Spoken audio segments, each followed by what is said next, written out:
The rain over Netherly came down thin and steady the morning Ilse Maren carried her daughter through the servants' gate. It smelled of wet stone and coal smoke, and the sour green of the hedge that had not been cut since the old dupe died. The gravel was black with water. The rooks in the lime avenue called once, and did not call again. Ilse held her shawl closed at her throat with one red hand, and held the child against her hip with the other, and the child, who was called Nell and was 4 years old, had her cheek pressed to the wet wool as if listening for something inside it. She had not meant to bring the girl. She had meant to leave her with the widow 2 doors down, who took a penny a day and did not ask questions. But the widow's chest had turned bad in the night, and the widow's own son had come round before dawn to say his mother could not have a small child in the house today. Ilse had stood in her doorway with the lamp guttering and had counted the coins in the tin on the shelf, and had counted the days until quarter rent, and had put the lamp out. She had wrapped Nell in the shawl. She had walked the 3 streets to the great house in the rain. She was a plain woman of 25, thin about the wrists, brown hair pinned flat under a cap that had been her mother's. Nothing about her drew the eye. She scrubbed floors and beat rugs and carried coal, and did what the housekeeper set her to. And she was known in the servants' hall for 2 things only. She did not complain. She did not lie. If she said a grate was cold, she had felt it cold. If she said a bucket was full, she had carried it full. It was not a virtue she thought about. It was only that she had never learned another way to speak.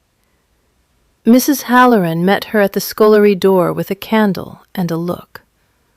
The housekeeper was a small, square woman with gray in her hair and a mouth that had learned early to hold its counsel. She took in the child and the shawl and the water dripping off Ilse's hem, and she did not sigh, and she did not scold. "Whose is she?" Mrs. Halloran said. "Mine," Ilse said. "I did not know. I did not say." Mrs. Halloran set the candle down on the shelf. She looked at Nell, who looked back with the flat, unafraid look small children have when they are too tired to be shy. "The widow?" "Ill." "For how long?" "A day, perhaps 2. Mrs. Halloran was quiet. Outside the rain went on falling in its patient way. Somewhere above them a bell was rung, and then rung again, and neither woman moved. "The East Gallery wants doing," Mrs. Halloran said at last. "It has wanted doing since Michaelmas. No one goes there. Put her in the little pantry at the end. There is a stool. There is a window. She will not be seen." She looked once more at Nell. "Does she cry?" "Not often." "Does she wander?" "If I tell her to sit, she sits." "Then tell her to sit." Ilse's throat moved. She did not thank Mrs. Halloran. Mrs. Halloran would not have known what to do with the thanks. She only gathered Nell up higher on her hip and followed the candle up the back stairs into a house that smelled of beeswax and old paper and the cold of rooms nobody had lit fires in for a week. Before we go a step further into that gallery, if this is the kind of story you want more of, take a moment to subscribe to the channel so the next one finds you.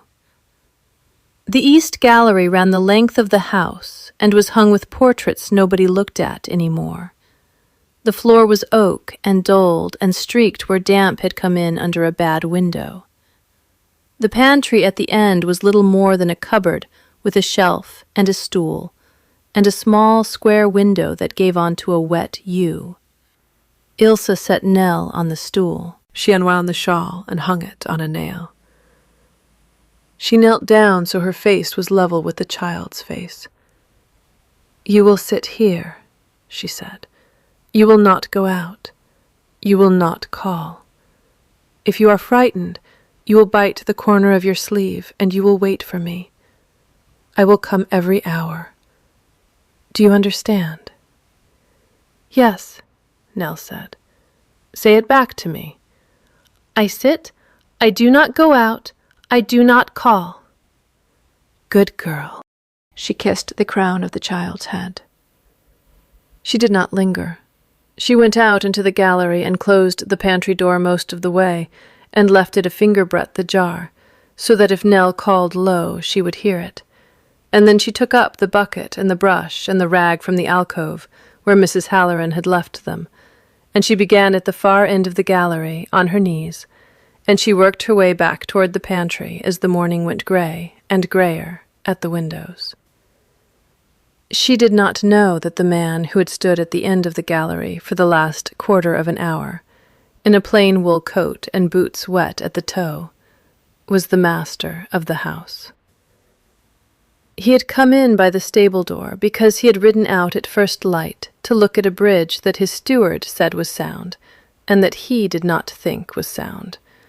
And he had come back through the yard rather than through the front, because he did not like to give notice of himself in his own house. He was 32. He was tall and hard in the shoulder, and there was a place across the bridge of his nose where a horse had once put its head down at the wrong moment, and the bone had never quite gone back straight. His eyes were the color of wet slate. His name was Adair Kinloss, and he had been Duke of Netherly for 11 months, and he was still learning what the title meant when nobody was watching him wear it. He had heard the child's voice first, a small, clear voice on the back stairs saying yes to something. He had stopped where he was, on the half-landing, and had listened, and had followed the sound at a distance, because he could not think of a reason a child's voice should be in his house at that hour. He had watched from the far end of the gallery as the woman knelt and spoke to the girl. He had heard the 4 instructions. He had heard the girl repeat them. He had seen the woman kiss the child's head, without softness and without haste, the way a person kisses a thing they are afraid to lose and do not intend to show it. Then the woman had picked up her bucket and had gone to work, and the man in the plain coat had stood a long moment looking at the closed pantry door, and had turned, and had gone quietly back down the stairs the way he had come. Mrs. Halloran was in the still room counting jars when he found her. She did not curtsy. She had not curtsied to him in 11 months, and would not begin now, which was one of the few settled comforts of his new life. She set a jar down. "You are wet," she said. "I am." "There is a fire in the library." "In a moment." He leant his shoulder against the doorframe. "There is a child in the East Gallery pantry." Mrs. Halloran did not look up. "There is." "Whose?" "Ilse Marin's. She scrubs for us 3 days a week. The widow who keeps the child is ill. She had nowhere to put her." "You told her to bring her." "I told her to put the child in a room nobody uses, and to say nothing about it. If your grace would prefer the woman be turned out in the rain with the girl on her hip, your grace has only to say it plainly, and I shall do it." He looked at her for a moment. His mouth did a small thing that in another man would have been a smile. "I would not prefer that." "I did not think you would." "How old is the girl?" 4. "And the mother?" 25, a widow herself, though not one who says so. She works quietly. She takes her wages. She has not asked for a farthing more than she was promised. Mrs. Halloran picked up another jar and looked at its label. She is the sort who would rather freeze than knock. He was quiet a moment. "There is no fire in that gallery." "No." "Have one lit." Mrs. Halloran's hand paused on the jar. She set it down. She looked at him properly for the first time. "In the pantry itself, not the gallery. A small one. And send up bread and warm milk. Do not say who sent them." "Your Grace." "And do not tell the mother I know." "No." "I want to see what she does when she thinks no one of any consequence has noticed her at all." He straightened from the door frame. "That is the only test I trust any more, Mrs. Halloran. I am sorry it is so." "I am not sorry," Mrs. Halloran said. "It is a fair test." He went upstairs to change out of the wet coat, and Mrs. Halloran went to speak to the kitchen boy, and Ilse Marin, on her knees in the east gallery, worked her rag across a patch of floor where the wax had gone black with neglect, and did not know that at that moment the master of the house was standing at his bedroom window, looking down at the wet yew outside the pantry, and thinking about a woman who had knelt to level her face with her daughter's before she had told her to sit still. At the 11th hour by the stable clock, the kitchen boy came up the back stairs with a small covered tray and a scuttle of coal, and he did not speak, because Mrs. Halloran had told him not to speak, and he set the coal down by the pantry door, and laid the fire in the little grate that Ilse had not known was there, and he set the tray on the shelf beside the child, and the child looked at him with her flat, unafraid look, and did not say anything either, and he went away. Ilse came up the gallery a quarter of an hour later, as she had promised, and stopped in the pantry doorway. There was a fire. It was small. It was enough. There was bread on a plate and a cup of warm milk and a slice of yellow cheese, and Nell was sitting on the stool with the cup held carefully in both hands, and was drinking very slowly, the way a child drinks a thing she is not sure she is allowed to have. Ilse stood very still. "Who brought it?" she said. "A boy," Nell said. "He did not say." Ilse knelt. She touched the cup. It was warm. She touched the grate. It was warm. She looked at the small, careful fire and at the small, careful child, and something in her chest closed like a hand. "Did you say thank you?" "He went away too quick." "Then you will say it inside yourself. That will do." "Yes," Nell said. Ilse stood up. She went back to her bucket. She did not weep. She had learned young not to weep where it showed, and she did not intend to unlearn it in another woman's house. But when she knelt again to her rag, her hands shook for the first 10 strokes, and after that they were steady again, and she did not speak of the tray to anyone all that day, not even to Mrs. Halloran, when Mrs. Halloran passed her in the corridor at noon, and looked at her with the level, considering look she gave things she was weighing. The rain did not stop. It went on into the afternoon, and Ilse worked her way down 2 more lengths of the gallery, and at every hour she went to the pantry door and looked in, and every time Nell was sitting where she had been told to sit, and once she was singing under her breath a small, tuneless song about a hen, and once she had fallen asleep with her cheek on the shelf. Ilse did not wake her. She left the door a finger-breadth ajar and went back to her rag. She did not know that at 3 in the afternoon the master of the house had come up the back stairs in his stocking feet, and had stood at the far end of the gallery for the length of a paternoster, watching her work. She did not know that he had gone down again as quietly as he had come.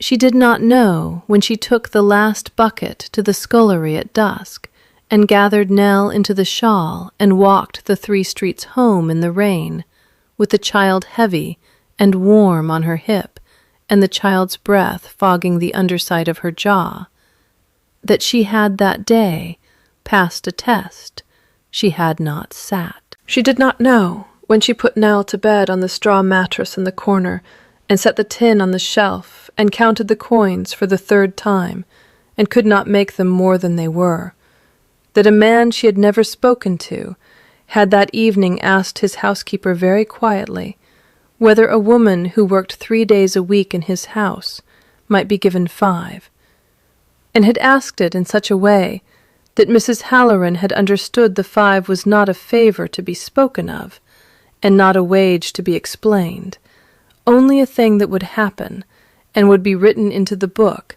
as if it had always been so. She would find out only later. She was not to know yet. On Wednesday she came back with Nell again because the widow was still ill, and Mrs. Halloran nodded her through the scullery door without a word, and Ilse went up to the east gallery and put Nell on the stool in the pantry and knelt to her face and said the 4 instructions and heard them said back, and went to work. And at the 11th hour the fire was lit again, and the tray was brought again, and the boy did not speak, and Ilse did not ask.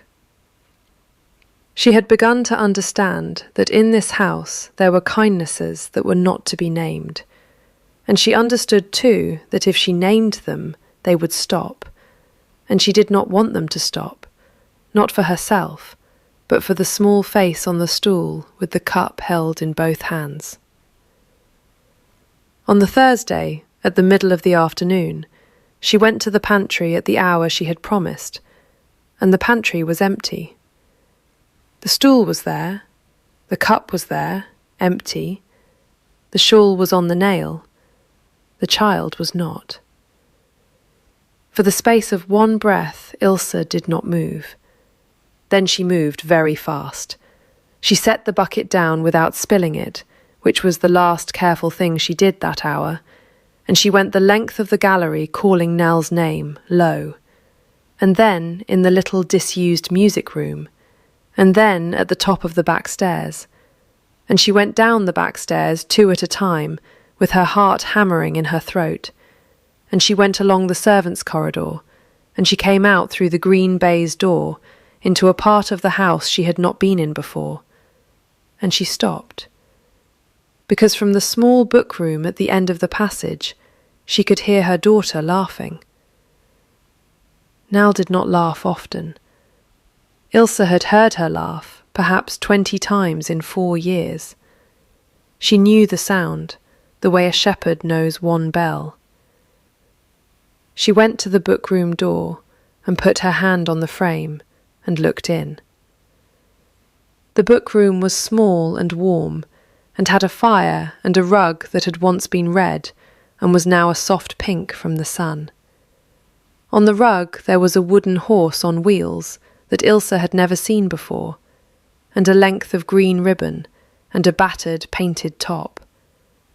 On the rug there was Nell, sitting cross-legged with her skirt over her knees, holding the top in both hands and laughing. On the rug, on 1 knee, in his shirt sleeves, with the ribbon loose in his fingers and his dark head bent, was the Duke of Netherly. He was showing her how to spin the top. He was doing it badly.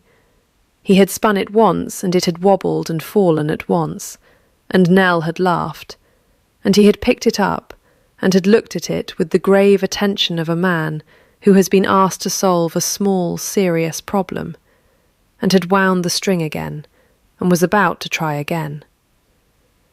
His coat was on the arm of a chair.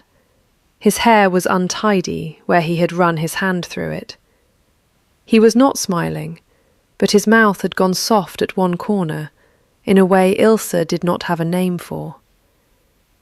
He looked up and saw her in the doorway. He did not start. He did not stand.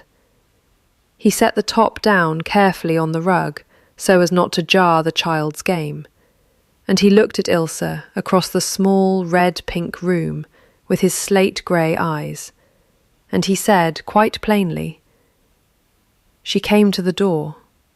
I opened it." Ilse could not speak. She said her mother had told her to sit and not to call. She said she had sat a long time. She said she had heard someone whistling in the passage and had come to see. He paused. "The whistling was mine. I am sorry. I did not know it carried." "Your Grace," Ilse said. Her voice came out level, which surprised her. "She has been here a quarter of an hour. She has eaten a piece of shortbread.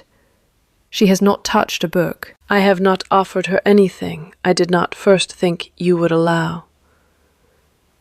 "Your Grace," Ilse said again, and she did not know what came after it, so she said nothing after it. Nell held the top up to her mother. "He cannot make it go," Nell said, delighted. "He is very bad at it." "I am," the Duke said gravely. "I have not done it in a long time." Ilse crossed the rug. She did not curtsy. She had not thought to, and afterwards she was glad she had not, because she felt afterwards that a curtsy in that room would have been a small lie. She knelt on the rug beside her daughter, and she took the top out of the Duke's hand, and their fingers touched for the space of a heartbeat, and she wound the string the way her own father had taught her a very long time ago.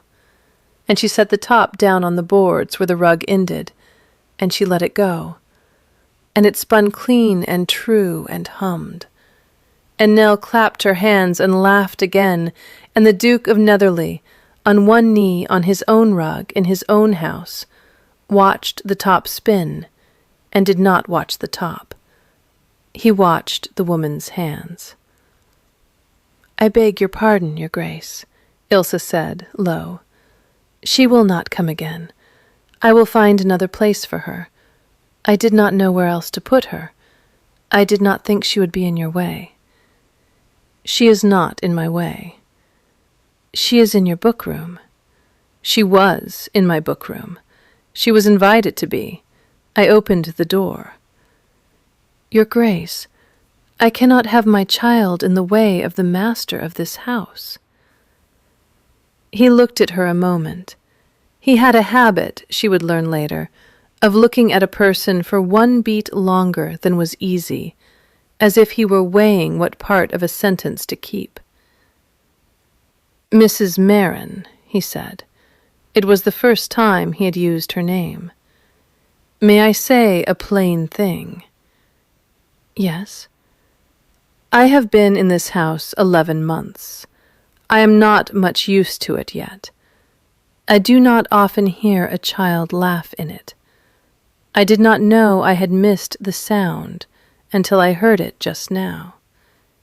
If you will let her come with you the days you come, and let her sit where she has been sitting, and let her come to the door of any room where I happen to be whistling, I would take it as a kindness, not a service, a kindness." Ilse's throat closed. She looked down at the top, which had fallen over now, and lay on its side on the boards. "She is a burden, Your Grace." "She is not." "She will be a burden." "She will not." He said it quietly. "I have had a great many burdens in this house, Mrs. Marin. She is not one of them."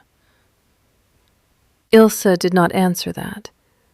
She gathered Nell up onto her knee, and Nell wrapped both arms round her mother's neck and did not let go.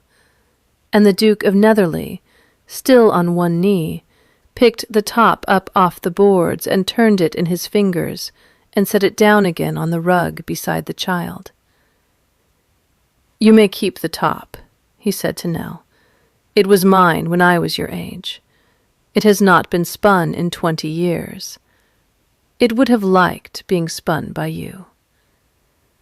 "Thank you," Nell said, because Ilse had taught her to say thank you, and Ilse's hand tightened on the child's back, and she did not correct her daughter, and she did not thank him herself, because she could not, because if she had opened her mouth just then, she would have cried where it showed, and she had promised herself a long time ago that in another woman's house, in any house that was not hers, she would not do that.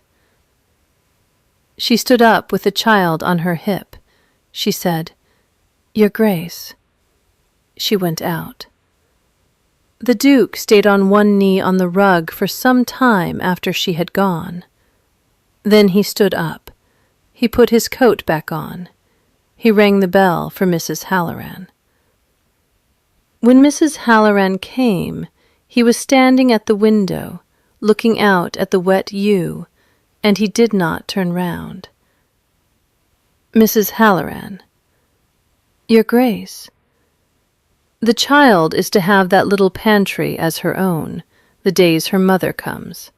A cushion on the stool, a blanket, a small bookshelf at her height, a jug of milk in the mornings. It is not to be spoken of below stairs as coming from me. It is only to be so." "Yes." "And the mother." "Yes." "She is not to be told any of it comes from me. Not the fire, not the milk, not the extra days, not the top." He was quiet a moment. "Especially not the top." "She will guess." "She may guess. She is not to be told." Mrs. Halloran did not answer at once. When she did, she spoke slowly, as if picking up a china cup she was not sure of. "May I ask a plain thing, Your Grace?" "You may always." "Why?" He turned from the window. His face in the grey afternoon light was tired and hard and did not smile. "Because I was married once, to a woman who wept prettily on cue, and was cruel to a scullery maid I once found her striking. And I promised myself, when she died, that I would not marry again, on the strength of anything I had seen a woman do in a drawing room. That woman down there does not know I am watching. She kneels to speak to her child at the child's height. She tells her 4 things, and she means all 4. She does not weep in my house. She would rather freeze than knock." He paused. "I am not proposing to marry her, Mrs. Halloran. I am only saying I will not have her turned out in the rain, and I will not have her thanked in a way she would find hard to bear, and I will not have her know that anyone of any consequence has noticed her at all. Not yet. Not until I have watched long enough to be sure that what I saw today is what she is on the days she is tired, and on the days she is frightened, and on the days something in this house goes badly wrong. That is a long watch, Your Grace. I have time. She has less." He looked at her. "Then I will not waste it," he said. "But I will not hurry it either. She has been hurried enough by other men, I think." Mrs. Halloran inclined her head. She did not curtsy. She went out. And the Duke of Netherly stood a long moment at the window, looking down at a woman crossing his stable yard in the rain, with a small child on her hip and a shawl pulled up over both their heads. And he thought, quite plainly, that he had not in 11 months as master of the house done a single thing he was as certain of as the small fire in the pantry at the end of the east gallery, and that this was probably the beginning of something he did not yet have a name for, and that he was in no hurry at all to name it. The weeks passed, The rain gave over to a cold, clean wind, and then to the first hard frosts. And Nell came with her mother, the days her mother came, and sat in the pantry on the cushion that had appeared without explanation on the stool, and read the small books that had appeared without explanation on the small shelf, and drank the milk that was brought without a word by a boy who had been told not to speak, and once a week, or twice, when the master of the house was in the book-room whistling under his breath because he did not know the sound carried, she came to the door and stood in it, and he looked up, and he set his pen down, and he came and sat on the rug with her, and they spun the top, and he grew, over those weeks, a little better at spinning it, though not much. Ilse did not speak of any of it. She took her extra day's wages from Mrs. Halloran and put them in the tin on the shelf, and did not ask why the wages had grown. She saw the milk and the cushion and the books and the fire, and did not ask. She saw her daughter laugh oftener than in the 4 years before, and she did not ask. She had understood, in the book-room that first afternoon, that she was in a house where a man did kindnesses and did not want his name on them, and she had decided that his name would not be on them from her either. She thought of him, when she thought of him, as the man on the rug. It was not a name a scrubwoman ought to have for a duke. She kept it inside her mouth, like a coin. In the 4th week, the duke's cousin came to stay. Her name was Lady Corisande Aviemore, and she was the daughter of the duke's mother's sister, and she had been the beauty of a season a great many years ago, and had not entirely forgiven the world for letting the season end. She had a silver laugh in 3 practiced beats, like a small bell rung by a bored hand. She wore violet.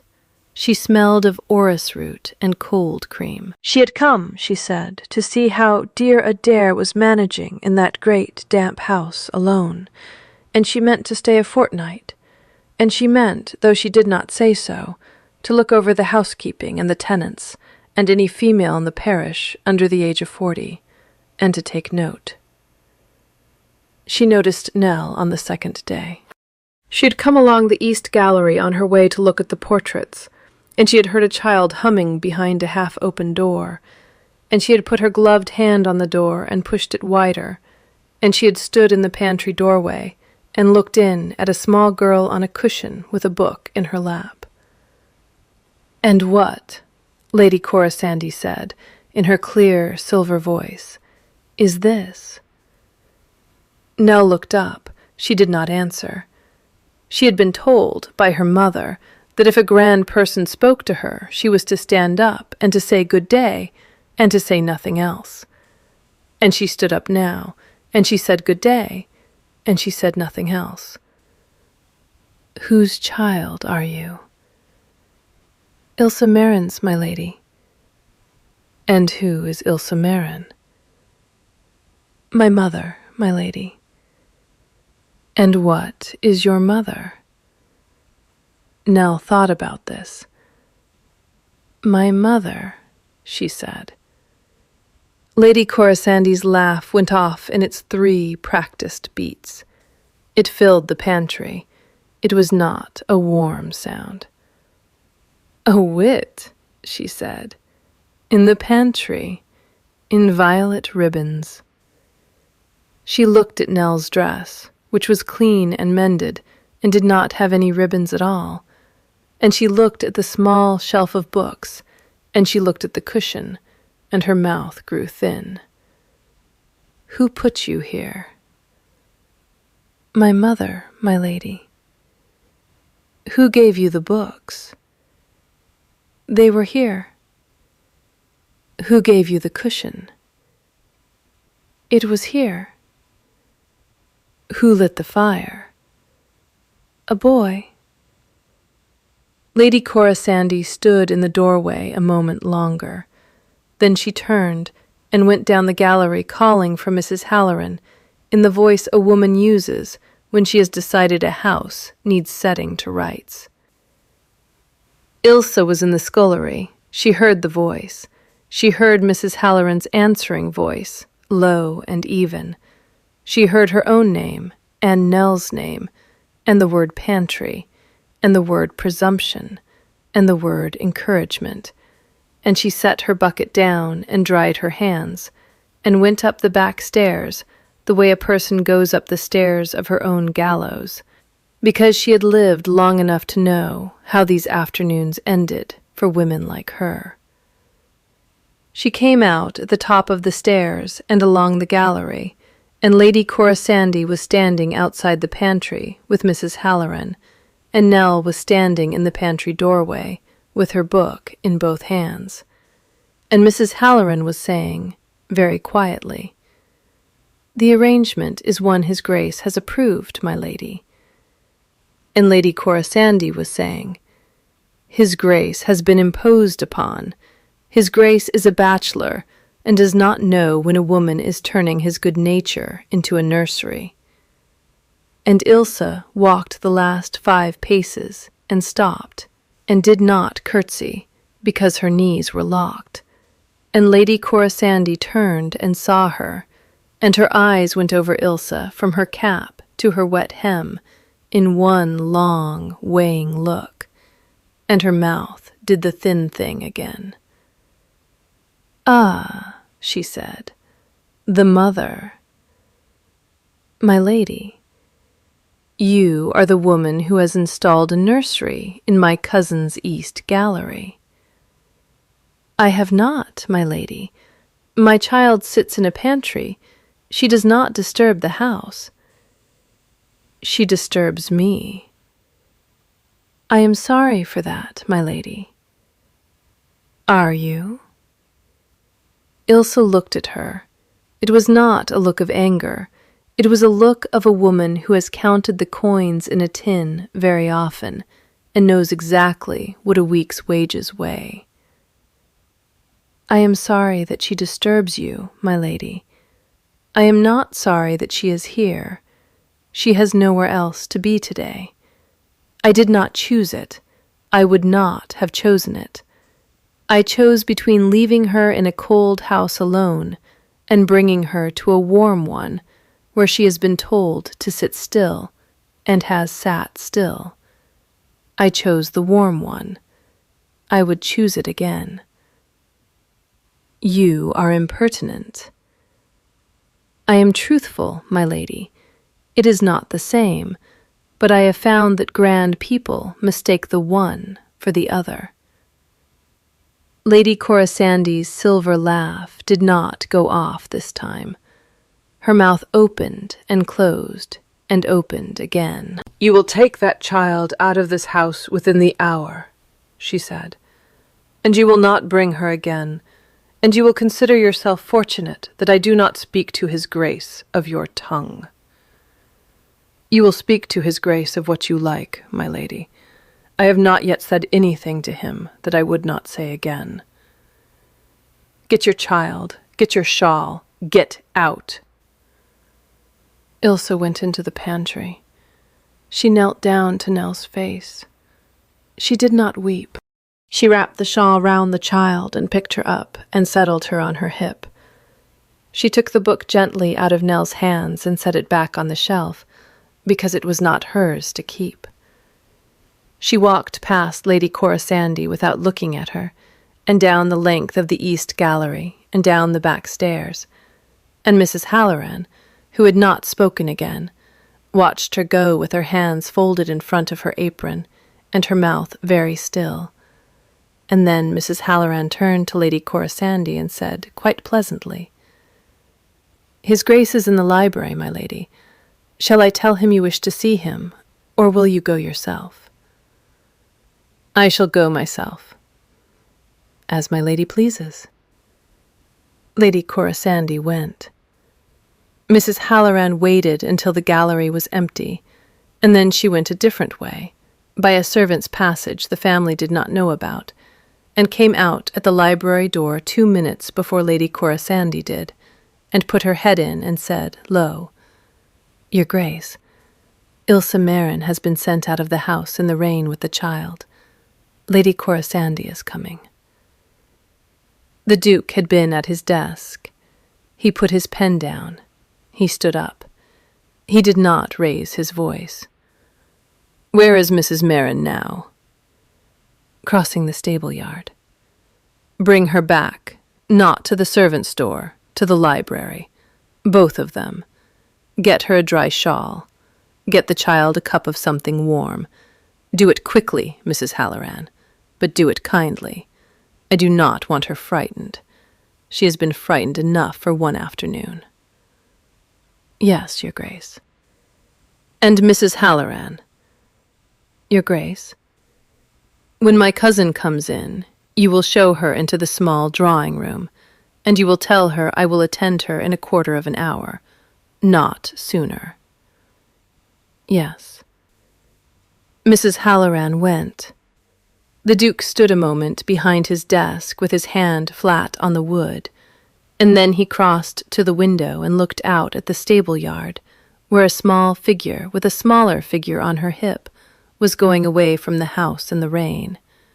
And he watched until Mrs. Halloran came out through the yard door and caught her up, and he watched the two women stand a moment in the rain, and he watched Ilse Marin shake her head once, and he watched Mrs. Halloran say something else, and he watched Ilse Marin look up at the library window, though she could not have seen him behind the reflection, and he watched her, after a long moment, turn round and come back.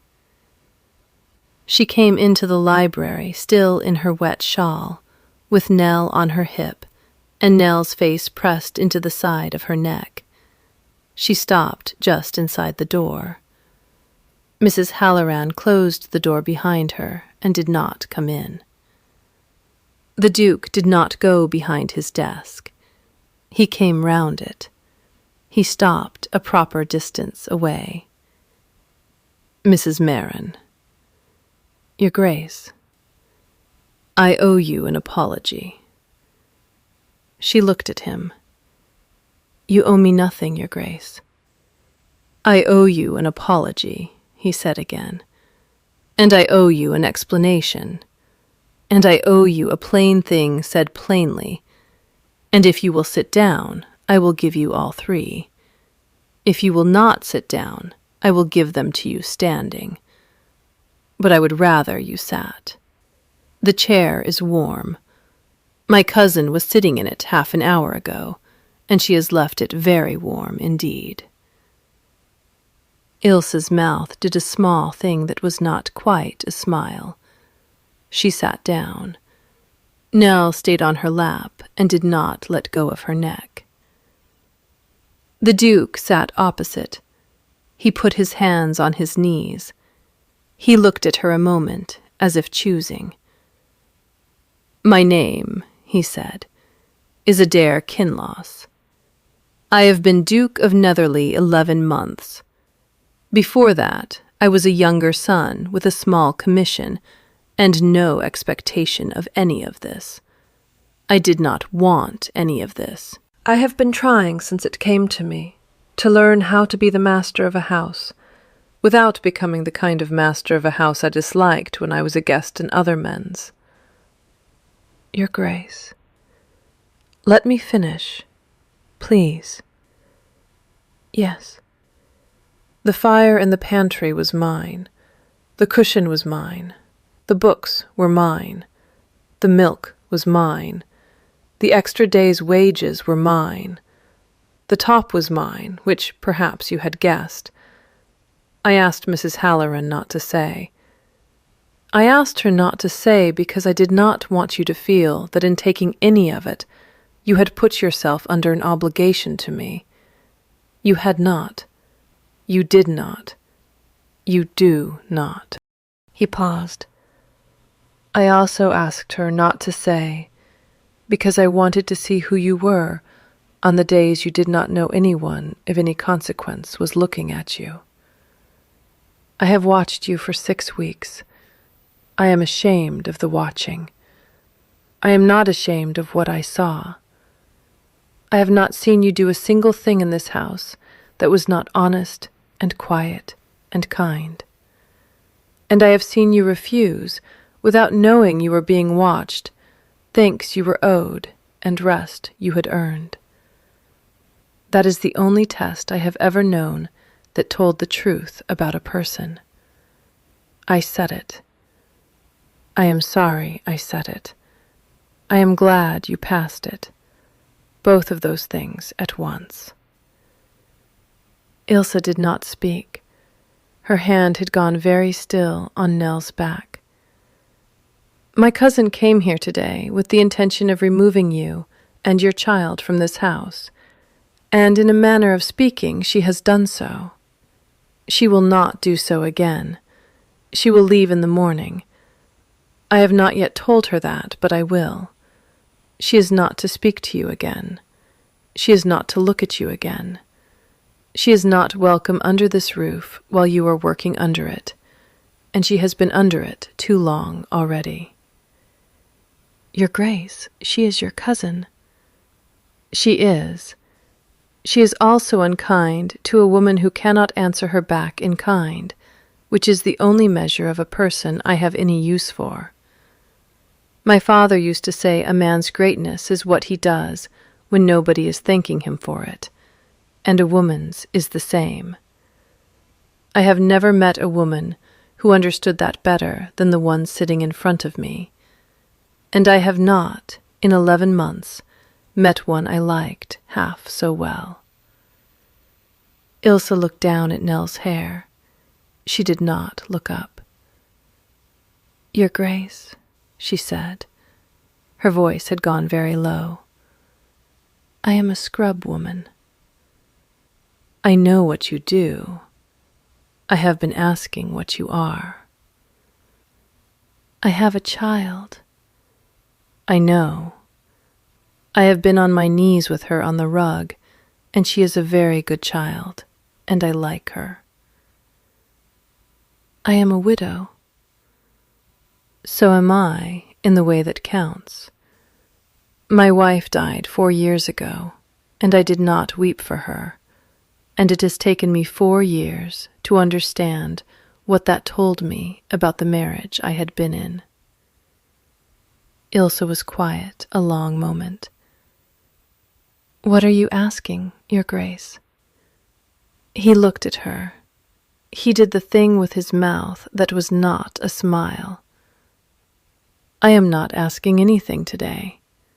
I am telling you what I have done and why I have done it, so that when I do ask, some months from now, when the spring has come, and you have had time to eat proper meals and sleep proper nights, and see who I am on the days I am tired and the days I am wrong, you will know that the question is being asked by a man who has already made up his mind and who is offering you time to make up yours. I would rather have your no given freely in April than your yes given tonight because you are cold and I am the man with the fire. Do you understand me? Yes, she said. I understand you. You do not have to answer anything now. I am not going to. Good. I will keep working. You will, on 5 days, at the wage Mrs. Halloran has been paying you, which is the wage I set, which is not charity, which is the wage the work is worth, which you have been underpaid all your life. Your Grace. And the child will sit where she has been sitting, and she will come to the book room when she hears me whistling, and I will grow better at spinning the top in time, because I intend to have a great deal of practice. Ilse's eyes filled.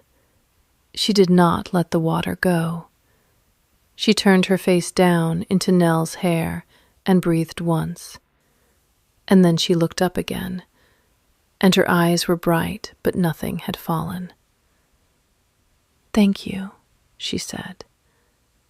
No, he said. Thank you.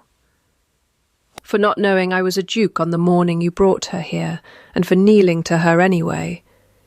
That is the thing I will thank you for as long as I live, whether you have me or not." "Thank you," Nell said, into her mother's neck, because her mother had thanked him, and she thought perhaps she ought to as well, and Ilse laughed once, a short, broken laugh, and the Duke of Netherly laughed too, quietly, for the second time in 11 months. Lady Corisande left the next morning in the closed carriage before the family was down, with a letter in her reticule from her cousin, which she read once at the first stage, and did not read again. And she went to Bath, and she wrote often to her sister, and seldom to Netherly.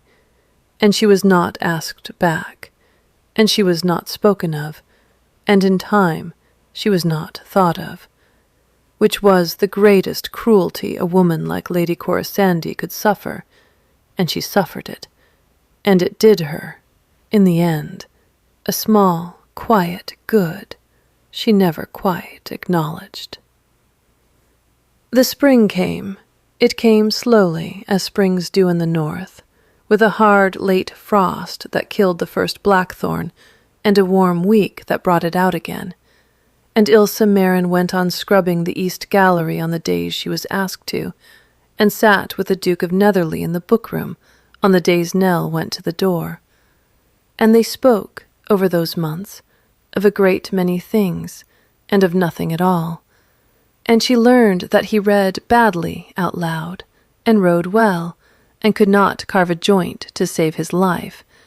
And he learned that she could read a bridge at a glance, and had taught herself to write from her mother's prayer book, and had never in her life owned a pair of gloves. In April, on a Sunday afternoon, in the book-room, with Nell asleep on the rug with the top under her hand, he asked her. He asked her exactly as he had said he would, plainly, on one knee, not because a duke ought to kneel to a woman, but because he had knelt to her daughter on that same rug, and he had never afterwards been able to think of the room in any other posture. He said he loved her because she was truthful, and because she was kind on the days nobody was watching, and because she had refused, 6 months running, every thanks he had tried to give her, and because he could not any longer imagine the house without the sound of the top spinning on the boards where the rug ended. He said he was not asking her to be a duchess. He was asking her to be his wife. He said her no would be as safe with him as her yes. He said he would ask again in June if she wanted longer. He said he would ask every April of his life if it came to that. She said yes. She said it once. It was the only word she needed. He drew her glove off finger by finger, because she had at last a pair of gloves, and he kissed the palm of her hand once, and he laced his bare fingers through hers, and they sat on the rug beside the sleeping child, with their hands quiet between them, and outside the window a rook called once, and did not call again. They were married in the small church on the estate on a morning in May.